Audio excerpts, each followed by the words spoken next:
కొన్నేళ్లు గడిచాయి.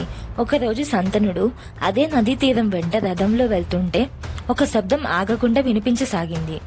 ఆ శబ్దం ఏమిటో చూద్దామని అటువైపుగా వెళ్తే అక్కడ ఒక 16 ఏళ్ల కుర్రాడు ముఖంలో తేజస్సుతో తన చేతిలోని విల్లును నదివైపుగా ఎక్కుబెట్టి చాలా వేగంగా బాణాలు వేస్తూ కనిపించాడు.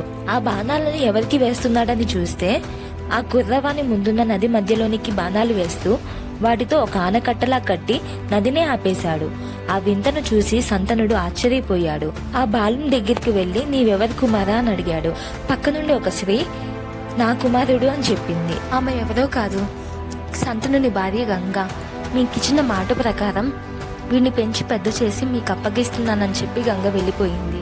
అతని పేరు దేవవ్రతుడు. దేవవ్రతునికి యుద్ధ విద్య నేర్పింది పరశురాముడు, చదువు నేర్పింది వశిష్ఠుడు. వాళ్ళిద్దరూ గొప్ప యోధులు. శంతనుడు నాకు సరైన వారసుడు దొరికాడని అనుకుంటూ అతన్ని తన రాజ్యానికి తీసుకుని వెళ్ళాడు. కొన్నాళ్ళ తర్వాత శంతనుడు రాజ్యాన్ని చూడ్డానికి బయటకు వెళ్ళినప్పుడు చేపలను పట్టే జాలర కన్యను చూసి ఆకర్షితుడై ఆమె దగ్గరికి వెళ్లి నన్ను పెళ్లి చేసుకుని నా రాజ్యానికి రానివవుతావా అని అడిగాడు. ఈ విషయం మా